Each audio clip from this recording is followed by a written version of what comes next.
keluar teori. Kemudian yang ketiga, biasanya teori dibentuk berdasarkan interview. Kamu temu ramah, kamu interview, akhirnya keluar teori. Macam contohnya, dikatakan teori observation. Makan malam perut buncit.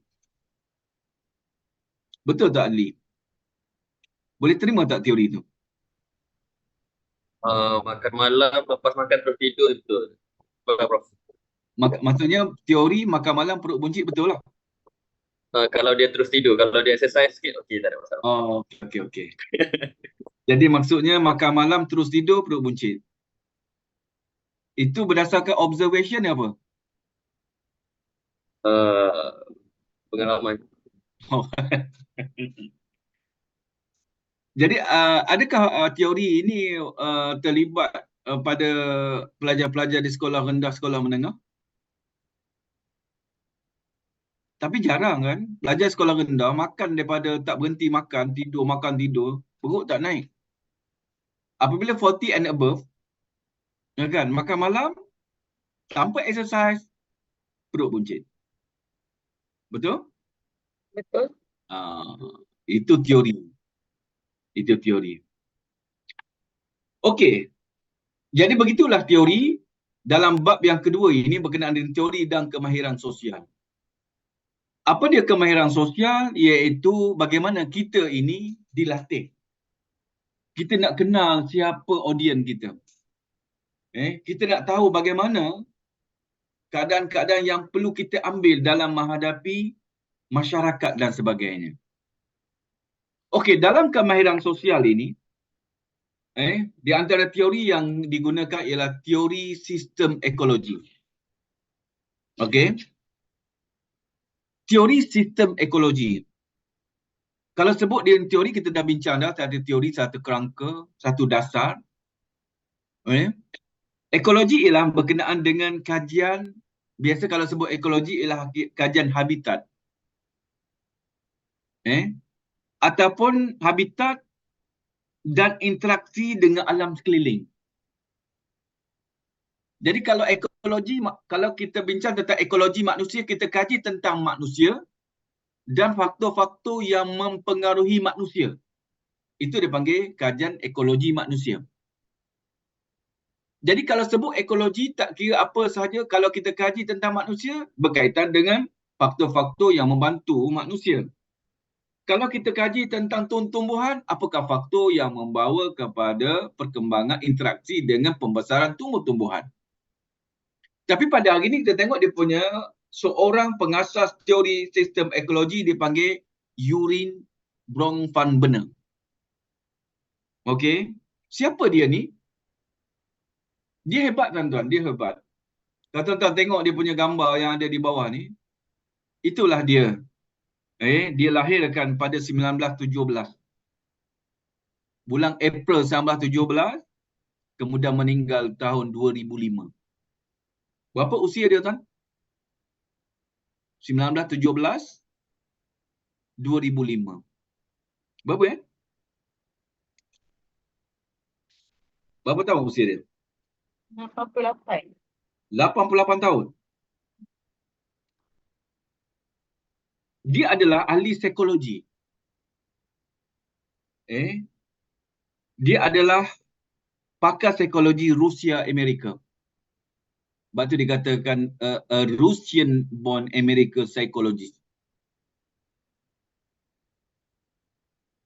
Dia, kalau tuan-tuan tengok dia punya kajian dia, kalau tuan-tuan pernah baca tentang dia punya biodata Yurin Brong van Benen ni, dia mengkaji tentang perkembangan kanak-kanak. Okey. Kemudian apabila dia melihat, sebab tu saya katakan bahawa epistemologi barat dengan epistemologi timur agak berbeza. Kenapa berbeza? Sebab daya keilmuan barat dengan timur kadang-kadang dia membawa kepada suatu bentuk yang orang panggil copyright ataupun dikatakan patent. Kita kaji-kaji kemudian kita tinggal macam tu. Tapi barat dia ada ownership. Dia kaji kemudian dipatentkan ataupun di-copyrightkan. Maka kalau tuan-tuan tengok teori ekologi manusia, teori ekologi mesti urine brown farm benar sebab dia dah patentkan. Dia tak boleh orang ambil dia punya kenyataan dia tanpa ada citation. Sebab tu tuan-tuan hari ni saya kata budaya patent, budaya copyright adalah budaya yang menjadi benda yang perlu pada hari ni. Kita ambil contoh lah, kalau government servant hari ni, dia cadang, dia wajibkan bahawa kaki tangan awam pada hari Khamis mesti pakai baju batik, betul? Tuan-tuan, persoalan kita pakai baju batik tak ada masalah. Cuma kita jangan mengaku bahawa baju batik ownership-nya Malaysia. Kenapa? Badan Dunia telah mengiktiraf dah mempatentkan baju batik hak ownership-nya ialah Indonesia. Sebab tu penting tuan-tuan, penting bagi kita ownership. Pakailah baju batik, tak ada masalah. Sehingga kan kerajaan terbuka hari kami, hari lain pun pakai baju batik. Tapi jangan kita anggap bahawa kita meletakkan baju batik ownership-nya Malaysia. Orang boleh saman kita. Itu pattern. Begitu juga nasi lemak. Kita makan pagi, kita lahir je makan nasi lemak. Kembang macam ni hari ni pun kerana nasi lemak. Kena letak nasi lemak, gulai sotong, sambai telur. Oh, sedap tuan-tuan. Kalau kemudian ada pula kambing bakar dalam nasi lemak. Oh, makanlah nasi lemak. Tuan-tuan tahu siapa ownership-nya nasi lemak siapa? Siapa owner nasi lemak siapa? Dah dipatentkan oleh Badan Dunia siapa? Negara mana? Malaysia. Bukan. Singapura. Terkejut kan? Orang Melayu makan nasi lemak daripada hari ni sampai sampai merdeka. Makan nasi lemak, rupa-rupanya Singapura telah mematenkan ownership nasi lemak ialah mereka. Saya kata tak salah makan nasi, makanlah. Tapi jangan declare bahawa nasi lemak ialah hak rakyat. Banyak benda-benda yang kamu boleh patentkan hari ni. Kamu katakan nak patentkan kari pap, nak patentkan kalau di Kelantan patentkan budu, ataupun di Terengganu dia nak patentkan nasi dagan, boleh buat. Kita nampak macam biasa. Tetapi dia memberi kesan yang besar kalau kita menggunakan tanpa dia punya keizinan kepada orang ownership tadi. Tuan-tuan ingat tak di Kedah dahulu? Kalau tuan-tuan pergi Kedah dan Perlis dipanggil AFC. AFC? Apa dia ayam organik dahulu macam KFC, apa dia Farah? RFC. RFC, betul. Ready Fried Chicken. Ya, yang lebih kepada ayam organik. Betul, lebih kepada ayam organik, betul kan? RFC pernah disaman oleh KFC. Kenapa? Dia menggunakan warna merah. Sebab apa? Sebab KFC dah dipatentkan dia punya logo dia tu dengan warna logo dia tu. Bukan warna merah itu dipatentkan, tak. Dia punya nama memang confirm tak boleh. Kalau KFC ambil tindakan kepada Kelantan Fried Chicken, kena tu menggunakan KFC. Tapi KFC ialah Kentucky Fried Chicken. Kalau KFC di Kelantan Fried Chicken. Itu bezanya. Kalau tulis KFC, dia tak tulis umum tu, dia boleh membawa kepada kes copyright ataupun kes plagiarism. Nampak simple. Tapi begitulah tuan-tuan, kalau tuan-tuan ada nak ownership kan. Ingat tak dia punya Ibu Nilofa dulu? Kan? Isunya ialah berkenaan dengan daging harimau menangis. Kenapa? Ada orang dah patentkan bahawa daging harimau menangis boleh guna. tapi mesti dapat kebenaran. Dulu tudung Farida banyak yang di copyright dan disaman. Betul? Kerana Farida telah patentkan tudung dia sebagai ownership ni. Berhati-hati tuan-tuan. Berhati-hati tentang copyright ini. Sebab tu kalau tengok dia punya banyak berlaku di Thailand hari ni, dia nak mengelak daripada disaman oleh ownership, macam contoh Adidas. Adidas Thailand pun ada, betul? Kadang-kadang diubah sedikit, Abibas. Dia nak mengelakkan tu, begitulah. Takut disaman. Dan kalau tuan-tuan buat benda-benda produk yang bukan asli adalah salah. Abibas, Akilah, contohnya macam tu lah. Okey, jauh kita pergi.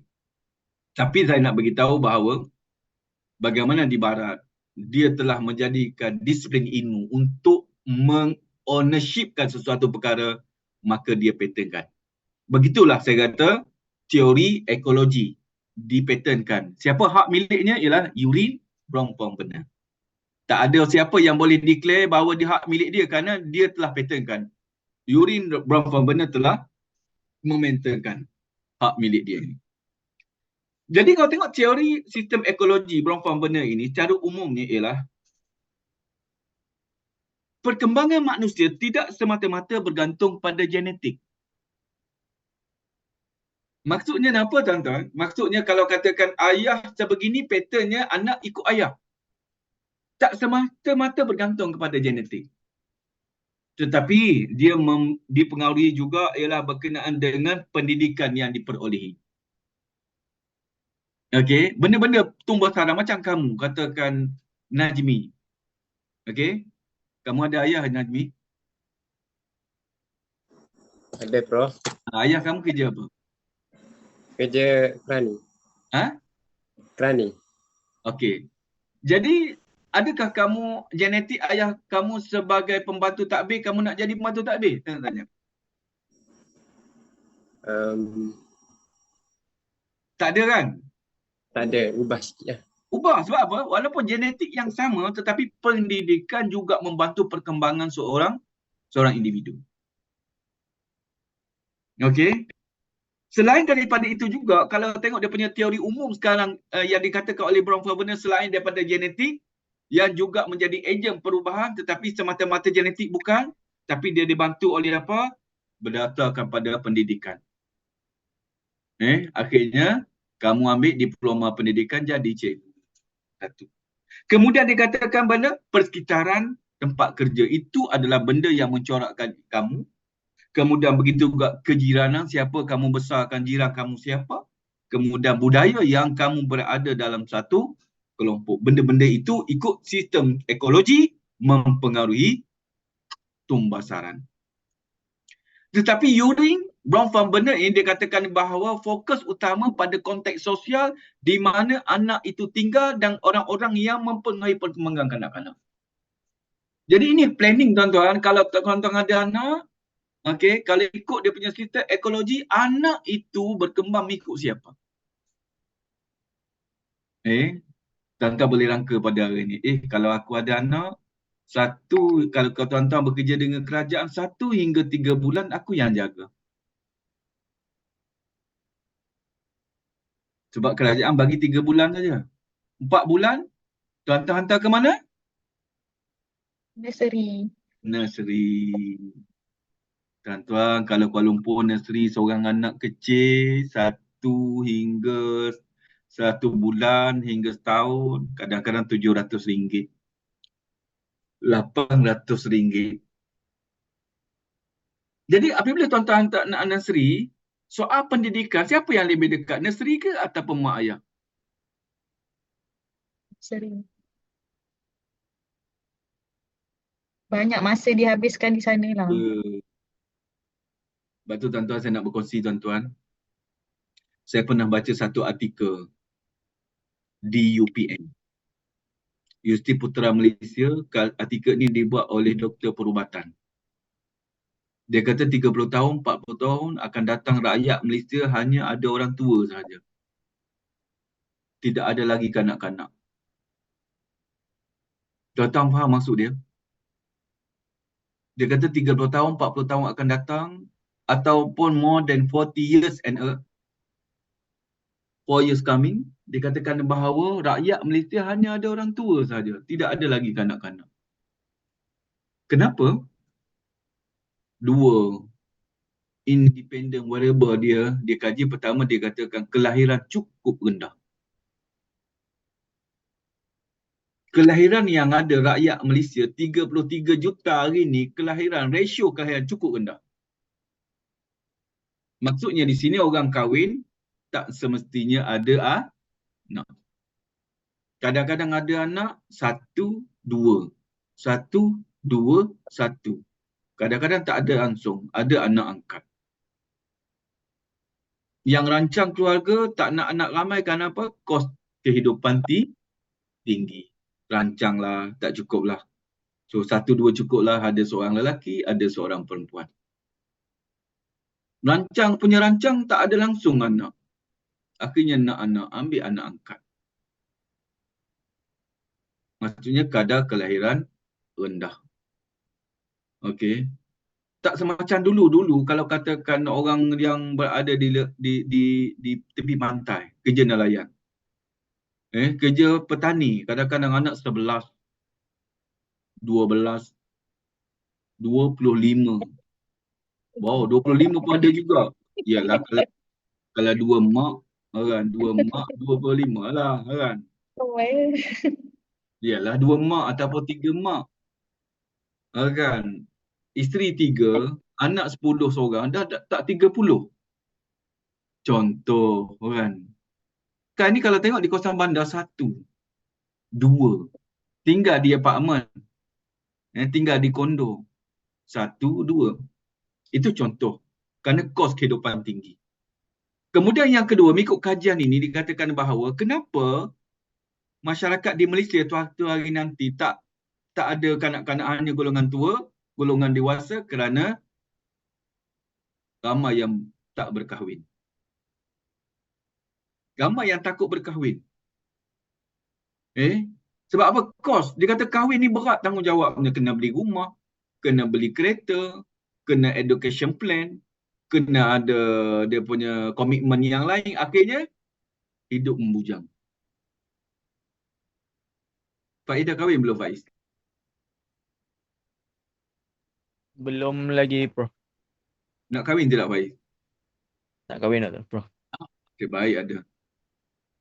Kalau dia kata aku tak nak berkahwin, saya bagi C lah, dia punya sekolah dah masyarakat. Itu contoh je lah, kan. Tapi kita katakan bahawa itulah. Kerana ni kalau ikut dia soal perkahwinan, gaji kadang-kadang perempuan letak berapa harga dia. Weh, bukan main-main perempuan. Kadang-kadang hari ni 20,000. Simple je, Faiz. 20,000. Kalau gaji 25,000 tak apa. Gaji kalau basic, kalau katakan degree pada hari ni M41 kerajaan, habis tinggi pun campur allowance baru 3,000. Ataupun 3,500. Nak bayar mas kahwin 30,000. Bila nak kumpul? Itu kadang bukan saya nak ulas soal itu. Tapi saya nak beritahu bahawa bagaimana teori ekologi mengatakan bahawa kalau ikut jurnal yang dihasilkan oleh UPM, suatu hari nanti hanya golongan dewasa dan tua sahaja yang ada di Malaysia. Boleh terima tak teori ini? Really? Boleh terima lah, signifikan lah. Dah kelahiran tak ada. Anak-anak kecil dah tak ada. Boleh. Itulah keadaan realiti, tuan-tuan harus faham kedudukan. Okey, jadi dikatakan Brown von Bernay telah meletakkan 5 ciri. Jadi tuan-tuan boleh lihat sebagai teori bagaimana tumbal sarang anak-anak tuan-tuan suatu hari nanti. Okey, pertama disebut sebagai mikrosistem. Yang kedua, mesosistem. Yang ketiga, ekosistem. Yang keempat, makrosistem. Dan yang kelima, kronosistem. Benda 5 layer ini mempengaruhi tumbal sarang kanak-kanak ataupun kamu relate pada diri kamu, rupa-rupanya aku jadi macam ni kerana ini. Kita tengok satu persatu. Okey. Pertama dia katakan mikrosistem persekitaran yang terdekat. Siapa persekitaran terdekat? Tak ada lain mak ayah kita. Biasa siapa persekitaran terdekat? Dia punya guru kita. Itu persekitaran terdekat yang dikatakan yang banyak menghabiskan masa dengan kanak-kanak itu. Betul kalau tuan-tuan tengok anak sebelum sekolah, dia ikut cakap mak. Mak kata jangan, jangan. Apabila anak dah sekolah rendah, dia dah berubah. Mak, cikgu kata macam ni mak. Pasal tak Nurani? Mak kata, cikgu kata jangan buat mak. Kenapa mak? Dia dah ada kontra di situ. Kenapa? Kerana kanak-kanak telah menghabisi masa yang banyak dengan guru mereka. Ialah mak, kau tak kerja, dapur tak berasap. Kan, tengok anak pagi, kemudian malam, baru tengok anak. Harap ke ayah lagilah dahsyat bekerja. Kalau ayah tak bekerja, mak tak bekerja, dapur langsung tidak ada. Kalau mak tak bekerja, ayah bekerja, dapur lagi boleh berasap. Tapi dua-dua tak bekerja, bukan takat dapur tak perlu ada. Betul Nuraini, betul. Betul. Jadi dikatakan bahawa mikrosistemnya anak itu, pertumbuhan anak itu, pemikiran anak itu adalah siapa yang paling dekat. Kemudian kalau sebut kepada layer yang kedua dipanggil mesosistem. Mesosistem iaitu perhubungan antara mikro dengan makro. Okey. Makro iaitu saya kata yang terdekat dengan makro iaitu keadaan di rumah yang mempengaruhi tingkah laku personal individu itu ada di sekolah. Itu benda-benda yang rapat tadi. Sebab tu saya kata anak kita ada dua perwatakan. Kalau daripada awal sebelum masuk sekolah, kita tak ada foundation yang kukuh, dia mudah ikut kawan-kawan dia di sekolah. Okey. Kalau katakan foundation kita, waktu dia masuk sekolah, kita bagi betul-betul foundation kukuh, dia akan ikut kita walaupun dia berjumpa dengan kawan-kawannya di sekolah.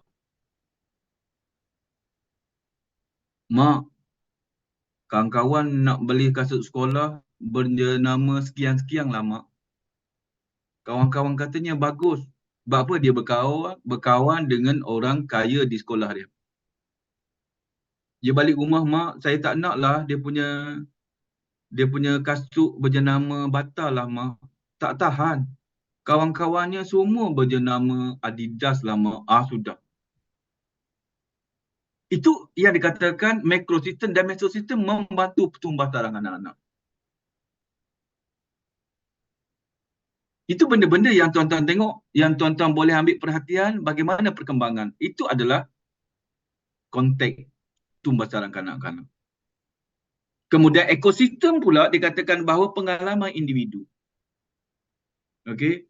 Pengalaman individu, persekitaran yang tidak melibatkan murid secara langsung, keputusan yang diambil dalam persekitaran. Kalau kita ada anak 3, kadang-kadang mak ayah dia katakan bahawa dia tengok kakak dia, kakak dia tak dapat A, mak akan rotan.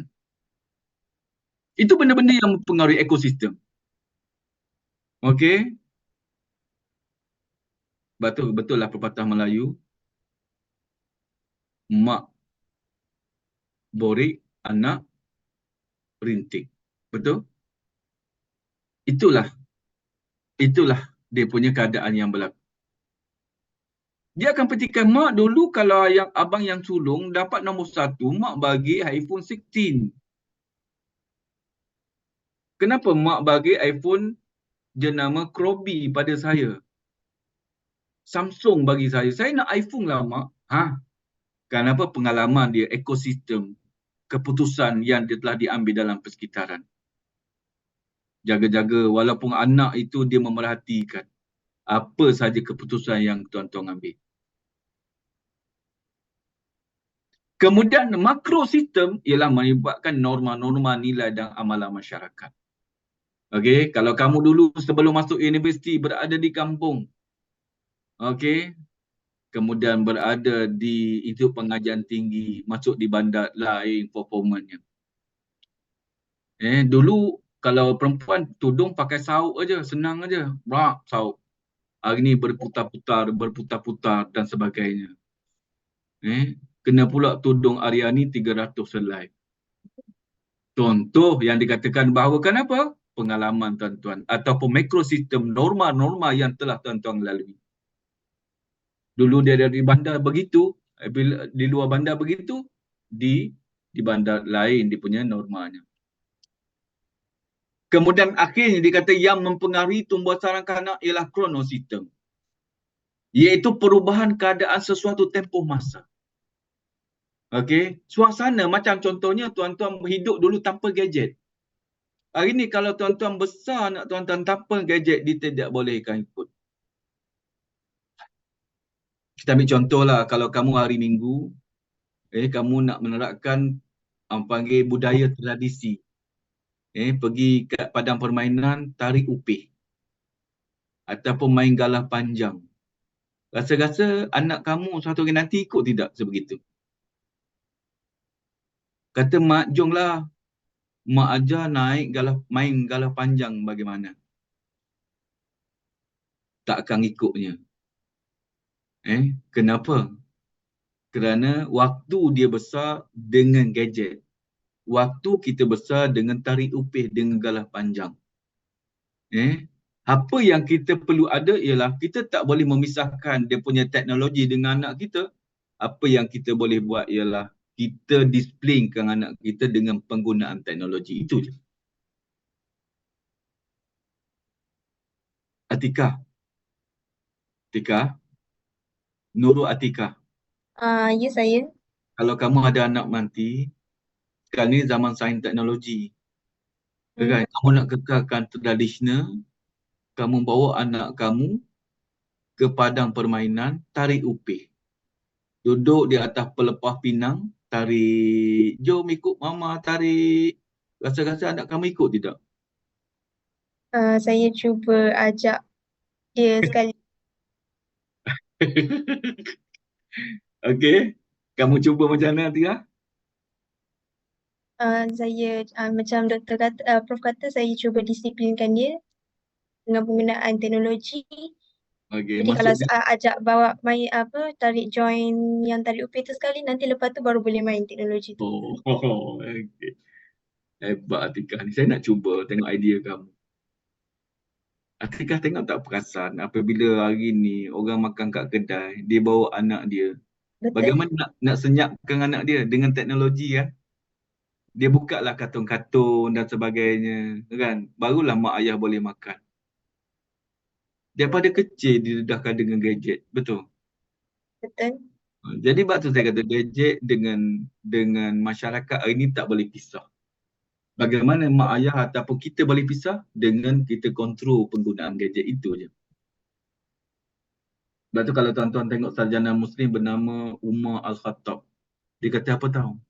Dia kata, didiklah anak kamu di waktu apa yang ada pada masa dia. Bukan didik di waktu apa yang kamu ada pada masa kamu. Maksudnya, hari ni teknologi memang tak boleh pisah. Memang tak boleh pisah. Hidup ni, lahirnya dah ada gadget. Jadi kitalah yang menentukan tak boleh pisah tapi kontrol penggunaan gadget itu. Okey, itu keadaan Bronfenbrenner dalam penulisan 1917 sehingga 2001 dia hidup. Dia telah mempatentkan teori ekologi adalah hak bagi Yuri Bronfenbrenner. Okey, jadi kalau kita tengok di sini, dia kata menguji berdasarkan teori sistem ekologi. Bagaimana boleh kita jelaskan pengaruh setiap lapisan dalam teori ini kepada amalan dan kaedah pengajaran para guru di Malaysia. Jadi contohnya kalau soalan nanti last sekali saya bagi soalan sebegini, boleh jawab tidak? Kamu boleh kait tak bagaimana teori sistem ekologi dengan teori amalan dan kaedah pengajaran di Malaysia? Nampak tak? Kan? Jadi kalau tengok dia punya sistem ekologi, kita ambil kronosistem lah last sekali. Kalau ikut dia punya kronosistem dalam pendidikan dan pengajaran di sekolah hari ini, mesti ada dia punya kemudahan teknologi dalam classroom. Mesti ada visual, mesti ada video presentation dan sebagainya. Barulah related dengan apa teori sistem ekologi. Walaupun dia bercakap dalam soal sebelum ini, 1970 dia lahir, tetapi saya kata kronologi sistem adalah bertepatan dengan kaedah pengajaran yang ada sekarang. Kamu nak pakai lagi kapur kah? Dulu ada papang hitam. Ada papang hitam, kemudian cikgu berdebu, rambutnya putih. Kenapa? Tua sebelum tua. Kenapa? Sebab lepas tulis dia sapu. Hari ni apa dia tuan-tuan? Pakai PowerPoint. Macam kamu lah nanti kamu bentang guna PowerPoint kan. Guna TikTok, guna dia punya teknologi terkini dalam pengajaran dan pembelajaran. Okey. Jadi kalau tengok soalan yang ketiga, huraikan pengaruh lapisan dalam teori ini kepada perilaku remaja hari ini. Bagaimana? Macam mana tuan-tuan nak buat berkenaan teori ini kepada perilaku remaja hari ini? Nak ulang bagaimana? Okey. Lapisan teori dia ada 5 lapisan tadi. Berkenaan dengan perilaku remaja hari ini. Kenapa hari ini remajanya berbeza dengan remaja yang dihadapi oleh orang tua kita dahulu? Kenapa? Kamu nak ulah ke mana? Okey. Gimana kamu nak explain 5 layer tadi, 5 dia punya sistem tadi, kan? Berkenaan dengan remaja hari ini. Okey. Kalau sepintas lalu, saya rasa mungkin kamu boleh nampak bahawa remaja pada hari ini berbeza dengan remaja dahulu. Kenapa tuan-tuan? Kenapa jadi macam tu?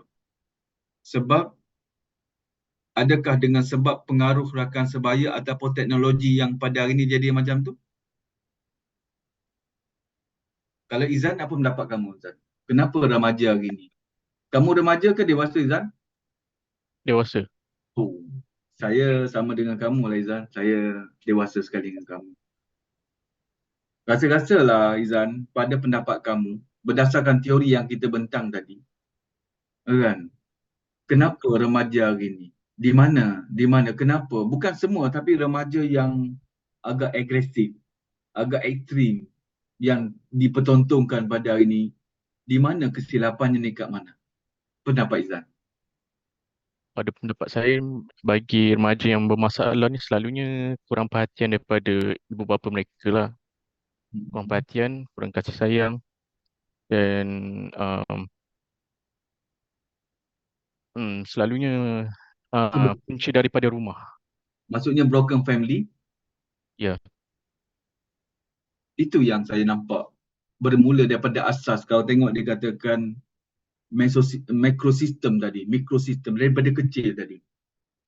Bermula daripada situ. Kalau kita bermula daripada kecil, broken family, biasanya dia mempengaruhi pemikiran. Walaupun kamu kata, alah, anak-anak kan tak tahu.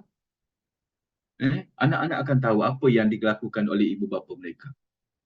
Sebab tu pesan saya, nanti Faiz, kalau kamu kahwin, kamu kontra dengan isteri kamu ada anak, jangan kontra depan anak kamu. Kamu pergi jauh-jauh, kunci bilik, kontra dengan isteri kamu dalam bilik tak apa. Jangan berbalah depan anak. Walaupun anak kamu tak andai berkata-kata, tapi dia dah mindset dia. Itu keadaan berlaku. berlaku dalam mak ayah mereka. Apatah lagi kalau katakan berlaku penceraian, lagi dahsyat. Berlaku penceraian, dia katakan bahawa biasanya anak akan ikut siapa? Mak ke ayah? Mak. Mak. Siang ke ayah kan? Ada ayah cari rezeki. Siang ke ayah. Ayah tak balik rumah, 2 minggu tak balik. Kadang-kadang hilang. Lupa jalan pulang cari rezeki. Tapi apabila berlaku penceraian, anak ikut mak. Kenapa dia ikut mak? Sebab mak masa habis banyak dengan anak. Sebab ayah banyak masa habis dengan mak yang kedua. Mak yang lain. Itu yang jadinya apabila berlaku penceraian, anak ikut mak. Sebab apa? Dari sudut makrosistem teori ekologi, siapa yang paling banyak menghabiskan masa dengan anak? Sebab tu kita seboleh-bolehnya apa berlaku, kita mengelak penceraian. Bukan soal kita, tapi soal tumbesaran anak-anak. Tuan-tuan tengok satu model yang tuan-tuan tengok. Di antara Nabila dengan Shahnaz. Apa komen kamu? Farhan, komen sikit Farhan. Kamu tahu kan? Shahnaz yang trending hari ni lah. Dengan Nabila yang ada seorang anak bernama Jebat. Apa komen kamu? Komen saya tak tahu sangat tapi saya boleh komen.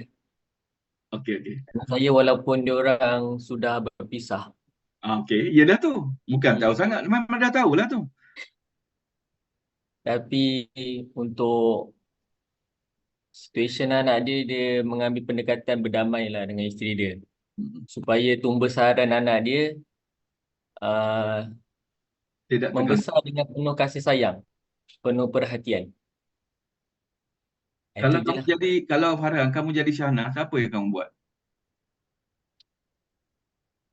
Buat tu daripada segi apa ya? Tak tindakan, bagaimana nak jaga anak dia tu? Kalau kamu lah, keputusan apa kamu nak buat? Saya tak ada fikir lah sebab dia di luar kotak saya. Adakah remarry? Saya dah berkahwin. Dah, bukan kamu. Ah, Saya kata kalau kamu sebagai Shahnaz, adakah kamu akan berkahwin semula dengan Nabila? Untuk masa yang terdekat mungkin tak. Tapi untuk jangka masa yang panjang, kalau masih ada jodoh mungkinlah. Sebab ia melibatkan anak. Okey. Nuraini ada jawapan yang lain. Nuraini, please comment Nuraini. Ya, Doktor. Kalau pendapat kamu, Hmm, apakah tindakan Shahnaz yang sepatutnya? Adakah nak kekal macam tu tanpa ada hubungan?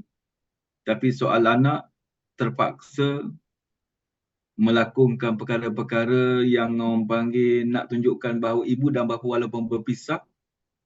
Kita bukan soal cakap agama ni. Kita kalau cakap agama dia lain pula je. Okey, saya nak katakan bahawa bagaimana nak jaga tumbesaran anak. Adakah model Shahnaz ini diterima? boleh kot, Doktor. Boleh. Sebabnya saya rasa Shahnaz pun macam banyak luangkan masa dengan anak dia. Walaupun dia dah ada pasangan baru kan. So saya rasa pasangan dia tu pun function juga sebabnya dia mendekatkan diri dengan anak dia. Okey. Jadi kalau kamu sebagai Nabila, saya tanya tadi Farhan, dia sebagai Shahnaz. Kalau kamu sebagai diri kamu, itu adalah Nabila, kedudukan dia. Apa kamu buat?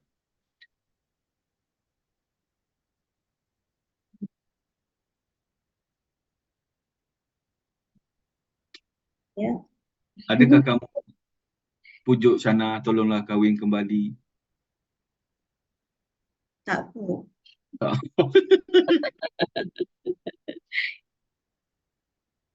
Okey, itu pendapat Nuraini dan pendapat Farhan.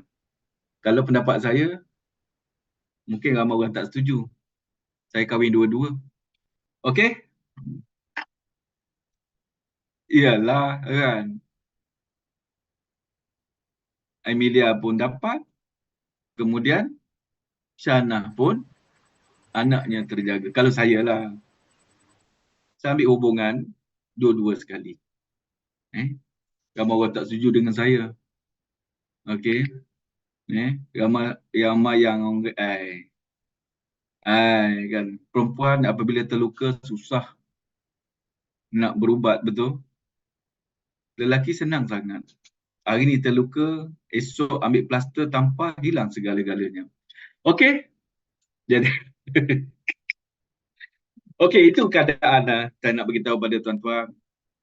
Jadi kalau kita relate kepada teori ini, kemudian kita relate kita sebagai guru. Bagaimana kita nak uji, sebab tu kita rasakan bahawa apabila kamu berada di dalam sekolah nanti, kamu akan dikategori banyak sekolah. Pertama, kemungkinan kamu ditempatkan di prasekolah. Yang kedua, kemungkinan kamu kalau ada jodoh dalam cikgu, kamu akan ditempatkan di sekolah rendah. Kemungkinan suatu hari nanti kamu akan berada di sekolah menengah. Kemungkinan juga kamu berada di institut pengajian tinggi. Kemungkinan juga kamu akan berada di sekolah swasta. Dan begitulah dia punya alam pendidikan ini penuh rangkaiannya di Malaysia ini. Tapi bagaimana? Bagaimana kamu menghadapi kalau sekiranya situasi kalau kita nampak kita gunakan teori ekologi, kita terapkan dalam kerjaya kita? Tuan-tuan, dia punya tidak sama. Prasekolah ataupun tadika tak sama. Masuk di sekolah rendah tak sama. Sekolah menengah tak sama. Sekolah rendah kita marah, dia tak tahu kita marah. Jadi masalah, tuan-tuan. Sekolah menengah kita marah, dimarah kita balik. Macam mana? Institut pengajian tinggi bagi saya adalah best audience bagi saya lah setakat so far. Saya pernah mengajar, tuan-tuan, pengalaman saya sekolah rendah tapi tak ada pengalaman di tadika. Ingat pada 1996 saya pernah mengajar di sekolah rendah Kebangsaan Pauh, Kok Diang, Kedah. Macam biasa guru sandaran biasanya dibuli, dia beri kelas-kelas hujung. Darjah 1, kelas hujung. Kalau kelas hujung kita faham bagaimana student ketika itu tidak mahu ataupun tidak minat belajar. Bagaimana kita nak menggunakan strategi? Mungkin ketika itu saya ada performance lain sebab saya jadi palapis. Kalau tuan-tuan ada pengalaman itu pengajian tinggi, palapis ini dikatakan bahawa satu kelab yang ada universiti yang dibayar. Ketika itu 1 jam RM90 ya. Tapi apabila saya grad 1996 mengajar di sekolah rendah, kemudian muka berbalang. Muka macam tahi cicak. Kenapa? Atas putih, bakar beret, bawahnya hitam. Mungkin ditempatkan saya ke telah hujung, ketika itu dia tengok makhluk asing mana ni. Boleh kontrol sedikit kelas. Itu contoh, tuan-tuan, kita menggunakan strategi. Ilmu yang kita ada ini adalah ilmu yang kita boleh gunakan dalam pelbagai angle. Itu dia kata kemahiran sosial. Kalau kamu pada hari ini kita rasakan bahawa di alam sekolah rendah, kita buat di bagaimana menengah. Berat cikgu. Esok demam. Demam cikgu. Bayanglah masuk kelas hujung, masuk dalam kelas, paruh daripada duduk dalam atas kursi, separuh di bawah meja. Bagaimana nak ajar, tuan-tuan? Bagaimana nak ajar? Sebab tu di alam sekolah rendah, kita diajar, ditekankan lebih kepada bagaimana kita nak menguruskan kelas. Supaya pelajar di sekolah rendah faham dia pergi sekolah, ini adalah perkara yang dilakukan. Ini nak main-main je. Dia bawa Ultraman, dia bawa Superman dalam beg dia dan sebagainya. Adakah kita marah? Kita marah, kita akan kena.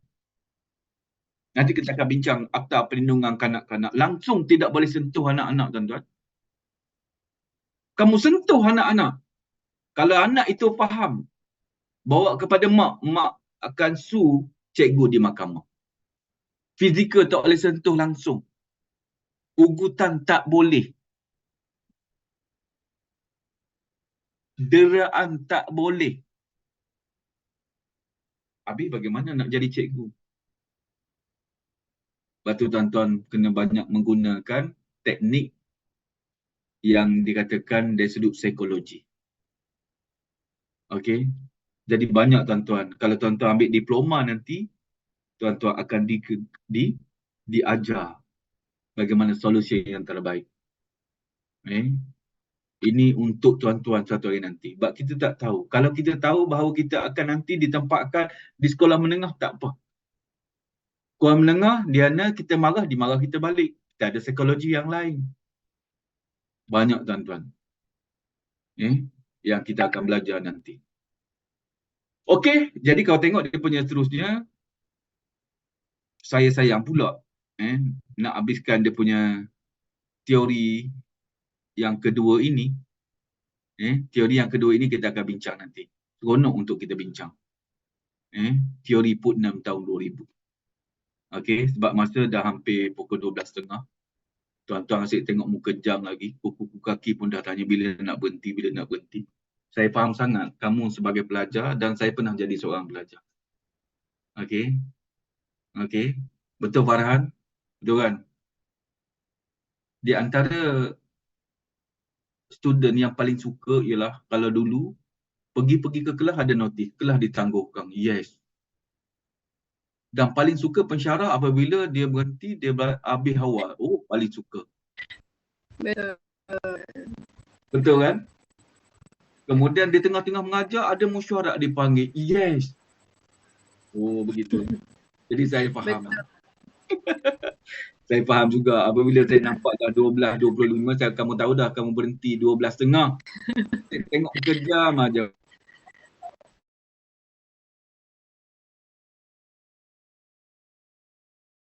Kecuali Syafiqah, sebab rumah dia tak ada jam. Okey, tak gurau je. Okey, tak apa. Jadi, kita jumpa lagi pada petang ni dengan masuk teori yang kedua Putnam tahun 2000. Okey, petang ni pukul apa jumpa? 2:30, Prof. Oh, lama. 2:30.